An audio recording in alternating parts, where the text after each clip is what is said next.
Ding, ding, ding. Call this meeting to order. Mary, read the roll, please. Ball, Present. Thompson, Here. Howard, Ferris. Here, please join me for the Pledge of Allegiance. I pledge allegiance to the flag of the United States of America and to the republic for which it stands, one nation, under God, indivisible, with liberty and justice for all. I'd like to welcome all of those who are joining us by social media, as well as those who are in attendance. Welcome, everyone. Hope you've had a good day. And we move on to item C, the approval agenda. I would entertain a motion to accept the agenda as presented. I'll move. Have a motion by Commissioner Brombaugh. Do I have a second? Have a second by Commissioner Ferris. Any questions and concerns? Mary, read the roll. Thompson, Yes. Brumbaugh, Yes. Howard, Ferris, Yes. Garcia. Yes, thank you. Move on to item 2, public comment. Nobody? All right. Move on to item 3, presentations and proclamations. Item A, Goodland Regional Medical Center update. Craig Lovelace, would you please take the microphone? Thank you. And you might introduce I will. uh, So I have with me tonight, is that picking up all right? I guess it is. Yeah. I have with me tonight Amy Powell, our clinic administrator and infection control nurse. So, and just in case questions come up that she knows the answer to better than me.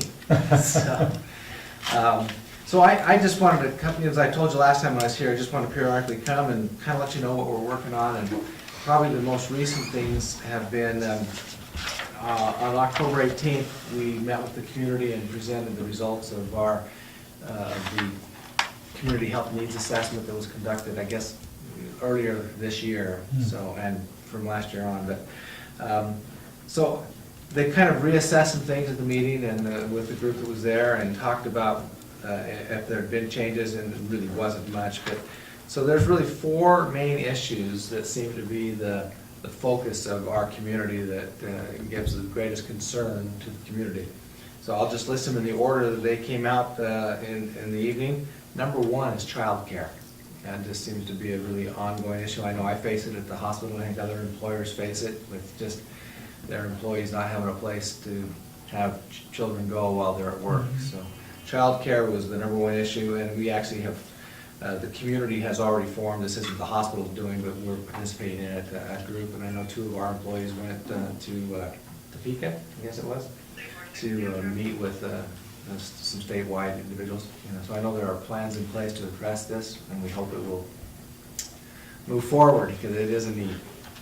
The number 2 item was actually economic development, and that focus group is just getting started with the strategic doing group here in the community.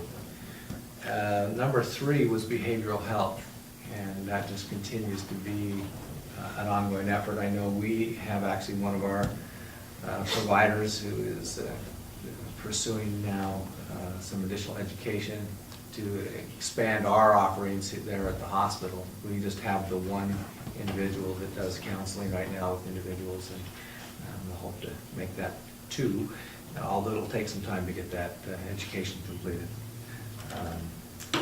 And it's just, it is an ongoing issue in all communities, but we see it here. Rural America always seems to struggle a little bit with some of these specialty areas. So, and this has really become not such a specialty area, but an actual part of ongoing primary care, and a very big issue for our communities. And the 4th one is very directly to the hospital, and is provider recruitment and retention. So I think I reported last time I was here that we have actually recruited a new physician. I have now a contract signed. He's in the process of completing his licensure, and anticipate a start date of January, well, the 2nd Monday in January. So calendar about January 10th, I think that is, and will be joining us and providing care to our community. a general health practitioner? Or Family practice is his specialty. He's a board certified family practice doc. His name is Hilton C. Ray. goes by Rick, but I haven't figured that one out yet. But Dr. Ray will be joining us, and we're looking forward to that. Of course, he's faced some of the issues that we've faced. This is part of the economic development. Housing has been a real struggle for him, so. Yes. Where's he from? He's actually from Lamar. I knew him there, and I worked with him in Lamar, so I knew him prior to coming here. We're looking forward to that. He'd been a long time in that community, and so he's not one that hops around. So Good. we're looking forward to that. The other thing that we did is we followed up on the strategic planning that we've been working on for the hospital, and although this incorporates some of the community health needs assessment, those are more focused on the whole community, working on it, not just the hospital, but other groups. So we talked about some things that we need to do specifically for the hospital and for strengthening the healthcare in our community. So number one, we really want to look to see if we can strengthen and our core services, the ones that were necessary to meet the community need. Now that sounds like pretty easy to say, is just strengthen our core services, but one of the issues that we face constantly is making sure the quality we do, the care we do provide in our community is always of the highest quality and is always safe. We can't do everything, and that's just, we don't have. I worked at a hospital at one time that said, well, we ought to be doing cardiology work here, because we have such a high demand of heart disease, and we do have specialists that come in the cardiology area, and it is a need in our community. But there's no way that we as a hospital could support a full-time cardiologist and staff, and it's just not viable for two reasons. Just not only the economic reason, but it would be, not safe to have all the support that is necessary that we just wouldn't have. So we really want to focus on what are the core strategies, what are the core services that our community needs, and make sure that we provide those. The second one is really focusing on the patient. It's the patient-centered culture that we need to develop, and that's really talking about quality. If any of you have been to the hospital, upon your discharge, you will receive within a week or two a survey. These come out from required by Medicare, and they're called HCAP surveys. It's basically saying, how was your stay? Would you recommend? And they have a score on there called top box scores, which basically means 9s or 10s on a scale of 1 to 10. And that's all they measure. So if I get 7s, which is a pretty good score, it doesn't help me in my quality score. And we get paid bonus dollars from Medicare for having these quality scores up. So that's a real focus, and it's an economic focus for the hospital, but also to ensure that the community is, feeling like they're getting that quality care, and that we are actually providing that to the community. So that's another one of our focuses. Number 3 is really working on our cost structure. Most of you probably, I don't think most people understand exactly how we get paid, but as a Medicare provider, as a critical access hospital licensed under the Medicare system, we get paid basically 101% of our costs. But then the Congress has decided that they need some of that money back, so that under sequestration, they call it, they take 2% back. It doesn't take a real intelligent person to figure out that if you're spending $1 and getting 99 cents back, you're losing money. Mm-hmm. And it's only on approved costs. So we might have more costs than what they approve, and then they give us 99 cents. So, in other words, everything we do at the hospital is basically losing money, except for areas that we can have commercial insurance. And so this is why we really need to look at our cost structure and focus on how do we do that. We kind of, and we can say we break even on the Medicare, but it's roughly 62% of our total revenue does come from Medicare. So this is a pretty major issue for us. We really want to work on our cost structure, make sure that we're aligning that with our core services, that we're getting the best bang for for our buck, and frankly, for the community's dollar too, because it's the community that we've talked about before, how the community and the hospital need to work together, need to be one. So that's pretty important. And finally, because we cannot function without our greatest asset, which is our employees, we are really working on improving our employee satisfaction and engagement scores. We have undertaken a pretty significant survey process earlier this year, and saw some pretty good results, and but saw that we had a lot of area to improve. And so we are working on those. We have already formed an employee engagement committee to give us some direction and guidance from the employees' input. And we've just completed, actually the final day is this Wednesday, a kind of a check survey, just a checkpoint back in to see how we're doing. And those will be ongoing with our annual surveys. But again, it's trying to engage the employees. One of the first things I learned in business in general is it's real easy to sit in the corporate office somewhere and make decisions and tell people, here, go out and do this. If you've never done it, you don't really know what it takes to get the job done. You don't really understand, without the input from the employees, what their jobs are and what it is. So we really feel that's key to our success in moving forward. So those were the main things I wanted to present tonight. I am going to maybe open Pandora's box here a little bit, but we have heard a lot in the community. We've heard a lot around the press about vaccine mandates. So I will repeat what I have said publicly before. The hospital itself will not, I'm going to say it that strongly, will not impose a mandate. However, we are subject to government regulations. We are licensed under Medicare. We get paid under Medicare. As I just mentioned before, 62% of our revenue comes from Medicare. So if Medicare says a condition of your licensure, a condition of your participation in Medicare, a condition of payment from Medicare is that your employees will be vaccinated, we will have a mandate. But that mandate, again, was not issued by the hospital, it will be issued by Medicare. Just to give you a little bit of an update of where that is in the current review processes, there are two mandates. And the biggest one in the press right now you're hearing about is from OSHA.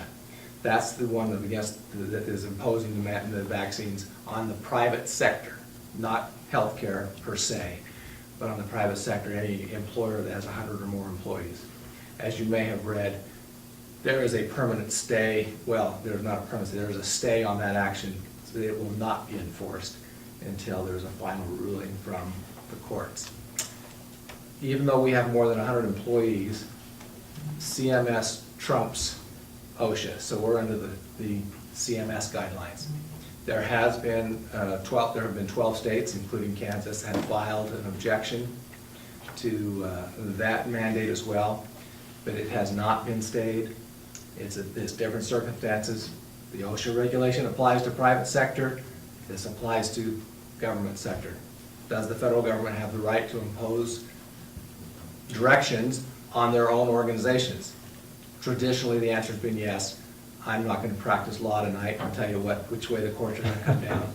But so we are moving forward with complying. We have till December 5th to comply with the mandate from CMS. That's the Centers for Medicare and Medicaid, which we're under. But I know there's been a lot of Facebook posts, a lot of other things talking about, the big bad hospital doing this.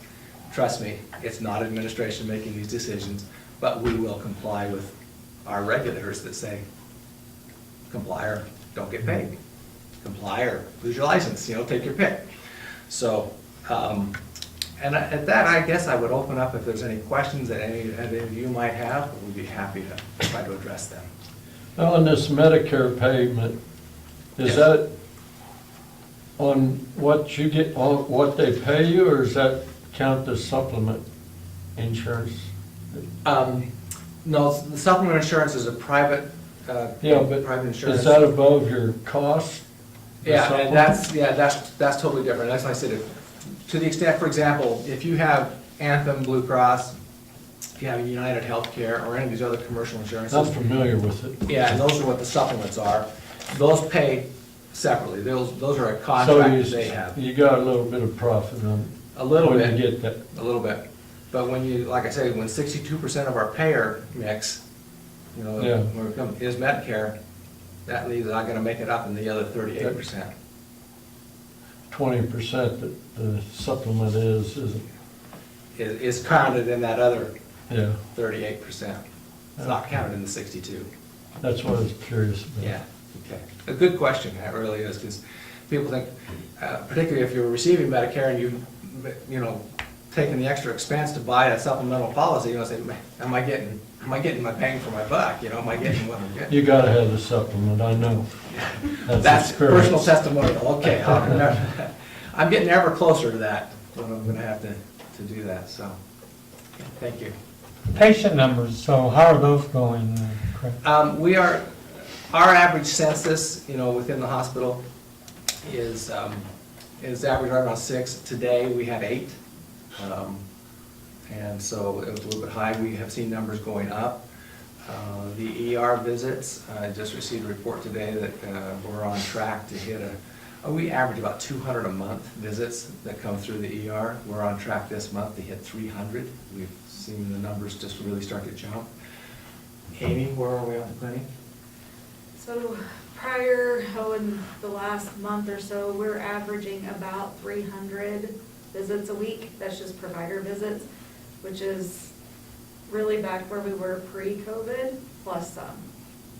So we're busy. We're seeing an increase just about everywhere. We're anxious to get this new doctor here, to get Dr. Ray here, because I think he's gonna be busy on day one, which is a good thing, so. And we're seeing that shift.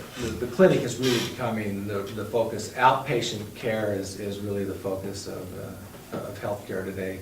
Hospitals used to be where you went for care. They're really, that's for the more acute, people really are sick before they're admitted to the hospital. So we're looking more at preventive medicine, you know, getting your regular visits. So if you're on Medicare, are you getting your annual wellness exam? If you're not, please do so. That's important. It's paid for. That one's fully covered by Medicare, and we encourage that. That's what people need to be doing, is get your annual physical, get your annual, you know, wellness exam, and get them done. I've been there too many times. Well, that must mean you're well then, right? It wasn't my choice. It isn't, and you know, it's sad. I mean, we have to have a hospital. I'm so grateful we do have one in our community, but really, we take care of people when they're in trouble. That's what it's about. And I hate to say, good to see you at the hospital, because no, it's not good to see you at the hospital. So. On your last visit here, you had alluded in your report that you were reaching out to neighboring communities and trying to create more of a working relationship. How's that going? Mixed results. We've had pretty good success with a neighboring state, with Burlington, Colorado, the hospital there. And it's been mostly us helping them, but that's okay. It's been some good efforts there. We have not had much success with the other hospitals in the area. One of the phenomena of rural medicine is rural communities are fiercely independent. Mm-hmm. I mean, I refer to it as the Friday Night Lights, you know, that's our rival in football, therefore it's our rival in everything else. And we don't play well in the same sandbox, we just don't do that. And it's a difficult thing. So yeah, I will continue to work on that, but it's gonna be a longer term process. Is Oakley under Centura as well? Oakley is not any longer. They are still affiliated with Centura, but they are not managed by Centura. And none of the hospitals in this area are owned by Centura, so it's still all your local, you know, and in our case, the county commissioners appoint our board, and so it's all local. And I know the hire fire decision for me, for example, was by the board. The board, that's their decision, and so that's been one of the accusations in the place, is that Centura is making all the decisions, and they're not. They're a resource. They're there to help us and provide that. They don't direct the strategic initiatives at the hospital. That's the hospital that does that. So. So in this health assessment needs and the strategic planning, which are all very valuable assets and venues to pursue, would you consider that to be kind of your long-term vision for the community? Or? So the community health needs assessment is something that we're required to do every 3 to 4 years. As a critical access hospital, that's one of the requirements. We will, and we'll continue that, but that's really looking as, we work with our community partners, that's not just the hospital. So yes, that will be, this is the target for the next several years. Doesn't mean we don't tweak it in between, we'll do that. Yeah. Strategic planning, we do generally what we call a 3 to 5 year plan, but every year we do an update. So this strategic plan, yes, that'll be the direction the hospital will be working on the next 3 to 5 years, with, of course, annual adjustments. Sure. Any other questions? I guess, the thing that I've probably heard the most out of people over the last year or two has been a lack of maternity services. Is a new doctor coming in going to provide any of those, or? What are we So, looking at there? yeah, let me clarify that. We still have your primary care, so the prenatal and all that can work. We just don't deliver any longer here. And that's back to that issue we talked about with quality and safety. And there's just not enough volume nor enough support. In other words, we've had family practice doctors delivering babies here, and they've done that for a long time. Many of my children were delivered by our family doctor. But in a bigger hospital, you have, if there's any complications, you have all those resources right there. I have been in hospitals where we've lost babies because we didn't have the resources. And that's just a risk we don't need to take for the volume. Our average deliveries here, when we were doing those services, were 30 to 40 deliveries a year. For those 30 to 40 families, it's great, but for the whole, it's a very high risk process, and we've been having babies for centuries, right? And I've been doing it, but yeah, that was a decision made before I arrived here, but I don't see that changing. It's not unique to Goodland, Kansas. So the last hospital I was at, we averaged about 160 deliveries a year and had some of those same issues. We had a hotline on with the NICU unit up in Colorado Springs where we could send our babies in a hurry, and had a helicopter that was 27 minutes away. So we did some of those things, but financially it wasn't viable. But as one of my board members used to tell me, every time Brahms' Lullaby would play to signify a new delivery, he said, well, there's another $10,000 we just lost. So, and that's not too far off. So it's not just the financial concern, though. It's really, it's that issue of having the experts and the specialists. Yeah. Obstetrics is a specialty. So it's just like, family practice is pretty broad. They can do a lot of stuff.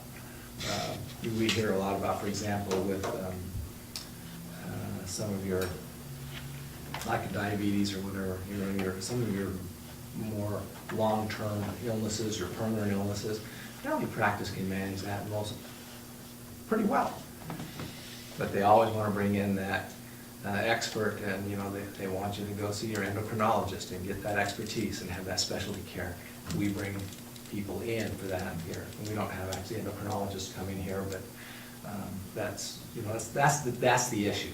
Is the family practice is really good for your everyday healthcare management, but when you need a specialist, that's why we work with our specialty clinic to bring that in. So, good question. Any other questions? If you don't deliver babies, they sometimes keep going to that hospital where they do. That's the downside, right? I hear that argument, and our statistics show that's not necessarily true. There's a little bit of that. Most people are established with their primary care, and so, for example, I used to have a contract in my prior hospital with the local community health center. They would see their patients up to 32 weeks, transfer them over to us. We would deliver the baby, or if there was problems, they would deliver them sooner, bring them over sooner. And we would see the first visit post-delivery, and then go right back to their primary care clinic. I see. And that's generally the way it happens. Now, there is some of that where you're gonna follow your delivering doctor with the baby, but it's frankly just not that common that they say that. So we've heard that argument that you're gonna lose business in the long term. And, you know, there is some of that. But one of the things we did in our strategic planning is we track, we have access to this data, some of the things that Centura provides for us. We have access to the data, what they call the all claims players database, which insurance companies have more data than you can imagine. But it tracks by zip code where every service was done. So we could track deliveries where they're at, and we can track where the care is happening, and we've done that, and the numbers just don't prove that out. Good. So, Well, Craig, thank you once again. My pleasure. Amy, it was nice having you here this evening. So, and I might stick around for a minute, but I might just let Amy, she's got another board meeting she's got to get to, so All right. I might let her sneak out. Okay. Thank you so much for your time. You Yeah, bet, thank appreciate you. it, thank you. Mhm. Okay, we move on to item B, introduce new police officers. Kent? I turn it over to Police Chief Frankie Hayes, so. Well, we started this journey in September, and as of November 1st, we did hire 2 officers. If you want to come up. I'm sure most of you know Officer Krosky, the second one, and this is Officer Angelos. They will be leaving January, or they will be starting the academy January 3rd, and they complete April 8th. Yeah. So they'll be gone all that time. Then when they get back, y'all will see their smiling, shining faces. And but we just wanted to introduce them to you before they left, and just wanted to publicly welcome them aboard. And you know, it was a long struggle to get here. There's a lot of testing and waiting, but they both stuck it out, and so that tells a little bit about their passion. So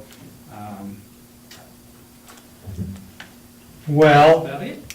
on behalf of the city, Duncan and Karina, we want to welcome you for coming on board. We know this is not an easy job. We appreciate your valor in stepping up and taking care of our citizens, and I'm sure that you are going to do a great job for us, so we appreciate, I recognize Duncan, but I also know Karina as well, so welcome on board. Thank you. Thank you. Welcome, thank you. All right, we move on to item C, introduction of our new city building inspector. Ken? City Commission, I'd like to introduce to you, after a hiring process, we've hired Jeff Dinkle to be our building official, code enforcement officer. Jeff has experience in construction. He can describe a little bit for that. Yeah. And he was currently working for this city and the Parks Department, but I think this is a great opportunity to use someone who's already involved with the city, and he has a history that I think will prove out well, so. Yeah. Hello. Any questions? I did have past construction experience from Hayes. I helped build houses, kind of a foreman for a construction company, and then did some roofing on my own through a subcontractor through local contractors. So, excited to get going. Kind of a little struggle at first. Brian, of course, was gone for the first week, but he's here now. And we're ready to go. So, Well, welcome aboard. thank you. We know it's a challenging job, but we think, I've known Jeff for many years too, and I'm sure all of us have. I think he undeniably comes with a vast amount of experience, and I know that you'll do us a good job. We understand that being in these capacities, you know, it takes a certain demeanor, you know, getting along with people, which you do a great job, and I think you're going to do a fantastic job for us. Thank you. You are going to stick around. Oh, yeah. All right, then. All right, thank you. Thanks very much. Okay, we move on to Agenda item A, November 1st Commission meeting minutes. Item B, appropriation ordinances 2021-22, 2021-22A, 2021-P22. I will entertain a motion to accept the consent agenda as presented. I'll move. I have a motion by Commissioner Thompson. Do I have a second? I'll second. I have a second by Commissioner Ferris. Any questions or concerns? Mary read the roll. Howard, Ferris, Yes. Thompson, Yes. Brumbault, Yes. Garcia. Yes, thank you. Item 5, formal action, none at this time. Move on to item 6, discussion items, review of board appointments. Ken? There's 2 appointments presented in your packet, and I'm not at the right page to go through it real quick. It's Ken Huang. He has been recommended by the cemetery board to be fulfill a position on the board at that location, on that board. And then also the Goodland Housing Authority has recommended that Karen Peck replaces Ben Shears, who's resigned from that board. And both of them are fulfilling the terms of the 2 different folks on those boards. I'll make a motion, we approve them. Approve both Karen Peck for the Goodland Housing Authority and Kim Wong for the Cemetery Board. Yep. Have a motion on the floor by Commissioner Ferris. Have a second. I'll second. Have a second by Commissioner Brumbault. Any questions or concerns? Mary Thurl. Brumbault, Yes. Ferris, Yes. Howard, Thompson, Yes. Garcia. Yes, thank you. Move on to item 7, reports. Item is City Manager Kent. Floor is yours. On the 2021 election, the ballot issue that came up, the sales tax issue proposed by the county was defeated. However, the county we had reached out and talked with the county clerk and other officials regarding the next step in that process, and they said they wanted to wait until the new commission was on board because any future ballot issue will have to be supported by that board. So, and have full support of the entire board going forward. So, they're looking for when the 3 new commissioners come on this board and then have a discussion shortly after that gets started in January, their terms start. So, whether that ballot issue is in the spring next year or later in the year, that will be decided at that time after we've had discussions between the city and the county. So, any questions or concerns regarding that information regarding from the county? The reallocation of nuisance funds has worked pretty well, except for the part dedicated for trees. That hasn't gone as well as expected, but we're going to get that cleaned up before the end of the year. And if it doesn't work out before the end of the year, we'll get that taken care of for the following time. And then just some one additional item I didn't have included in with this one is that city staff worked with high schoolers as far as cleanup of various properties around town today. That was nice to see. About 30 different homes. It was probably a little bit less than that. And when I checked with somebody this afternoon regarding that, they had been able to, they had scheduled. So don't know if all of those got taken care of or not. Should have had a lot of volunteers today for that. A lot of volunteers. As nice as it was. It was a good day for it. It was a good day. And then just some timing or some calendar information. The annual Christmas parade is this week on November 20th at 5:30 p.m. The first annual downtown holiday event is the following 2 weekends on November 27th and December 4th. And the city offices will be closed next week, obviously, for the Thanksgiving holiday, Thursday and Friday. on the 25th and 26th. Any questions for Ken? For me, thank you. All right, we move on to Commissioner's report. I'll start with JD. Yeah, no report. Mr. Trump. Nothing from me. I've had a few contractors, a couple of them ask me about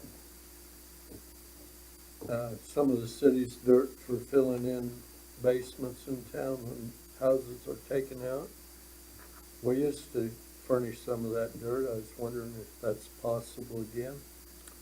Staff can certainly look into it. I don't know all the parameters regarding it, but we'll certainly have it discussed and see what the situation is. Demolition would save the city some money. What, definitely regarding the demolition of a house, but were you just describing demolition of a house or something else? They were asking for something else when they was doing it on private Okay. contract too. But when it's private contract, we're getting real nice, we're on, without our expense. Absolutely, absolutely. But it can also involve a lot of different unusual things. Oh, yeah. So, We used to do it.